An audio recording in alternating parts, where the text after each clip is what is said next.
Hello and welcome to another Game Guru tutorial. This is just a quick little demonstration of how to do a little bit of basic scripting just to get things to activate. As you saw in the initial intro, we're going to get the lunar lander to take off. So this is the scene, pretty simple, not really done a lot, I just wanted to look reasonable from where it was. There we go, hit properties on here. So you've got to set up your object if you want to get this script to work. Obviously it can't be static. I've turned off occluder and occludee because it vanishes quicker in the distance if you don't.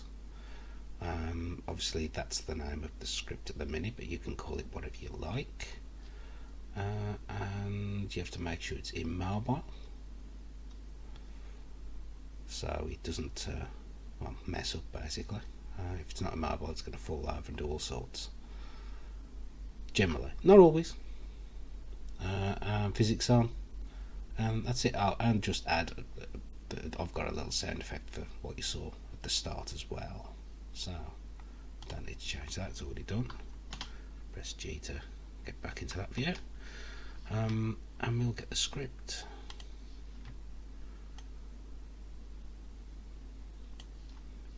Right, now I don't know how much you know about Lunar scripting, but I've tried to make this pretty basic. Set up a couple of variables at the start in the init, missile activated, missile speed, and sound started. Sound started, not really that important, this is just for this little play sound thing at the start, but it's nothing to do with the actual ship taking off. So yeah, that starts a sound. It checks if that has been set or not, which has been set there. It plays the sound, sets it to 1 so it'll never play the sound again, it stops it looping like a mad thing, and then it gets the player distance from the object to the player, so the object is E, and obviously it's automatically with get player distance. So if it's less than 800, quite big, but I just want it to be quite far away before you have to, you know, activate it. I don't want to be sitting on top of it for that.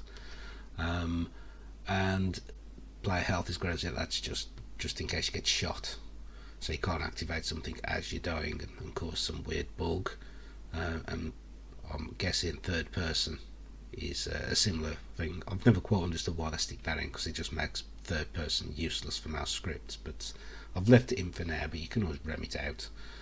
I mean, you just have to do that and it'll be remmed. But so the nitty gritty, basically, so if you're within range and missile activated is 0, which it hasn't been activated, I'll put that back in. That basically makes it, tells you to press E, and if you press E, then it sets missile to activated. That means you can only activate it once, and if missile activated equals 1, which is you've set there, then it increases the missile speed, turns the collision off on the object so it can move, sets the position of the object, increases the Y position with missile speed, which you've just increased, and it starts at particle emitter. It's not brilliant. There's some other commands to improve that, but that just starts one going. It's just a basic default thing. And then if it's greater, if the Y is greater than 120,000, which was just a random number I picked, which was high up, I tweaked it until it got about, you know, so you couldn't just see it pop out of range. Then it resets the activated and the missile speed, stops the particle and destroys the object. And obviously collision on there is basically just being repeated, because this will repeat round, and then eventually when it's higher than that it'll run this bit of code, but it's looping round, turning it off, moving it, putting it back on, going around doing the same. That's how you get a lot of animated objects to work with collision. because you can animate an object in Game Guru a lot of the time, and it looks great, but you can walk straight through it because you have to turn the collision off. But if you do that and do all your debris in between the collision off and on, you can get it to collide all the time. So yeah, that's nice and simple. Get you into Lua coding if you've never really done much. It's a bit more complicated than Hello World, but you know, most people don't want to do a Hello World program. It's not particularly that interesting, and I'll run it again.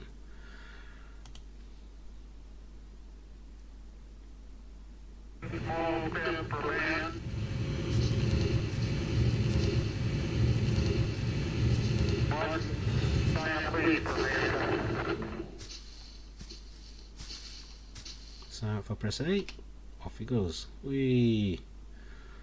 And that's simple. Simple stuff. Struggles a bit with that object, and that isn't actually the original one at the sci-fi pack. Let's close it up. No, that one isn't the original. I've reduced the polys on that. The original one will run slow. Unless you've got a super duper system, it's going to run slow, which is amazing, but it is a ridiculous amount of polygons, this object. But now, the only problem with this script, which I'll show you if I set this up, so it's no longer static, and we want to use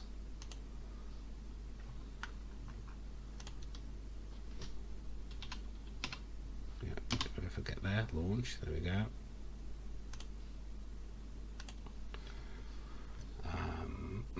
Is it mobile? Oops, is mobile? Yes. Physics on, blah, blah, blah. Everything looks good. That's okay. Apply. Okay, so now we've got that script attached to both those objects. Oh. Shut up.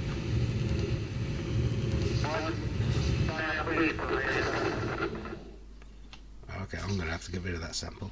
Right, so now if I start it, oh, it's struggling. Now, you see, that's one of these objects. Seriously, yeah. Hard poly, definitely struggling there. And you can see it set both of them off, which might be good, but it might not. So what I'll do is in another video I'll show you how to make the same sort of script, but it will be able to set off separate missiles rather than all at once. But yeah, I bet that one must be a high poly object. As soon as it moved, you saw the frame rate drop. So I might have to look at reducing the polys of that at some point. But anyway, right. Hopefully that's helped you a little bit with getting a little set piece into your Game Guru stuff. You can do it. You don't have to move it. You could animate things. All sorts of things could be used from this script for just like setting things off. So until next time, I'll catch you later.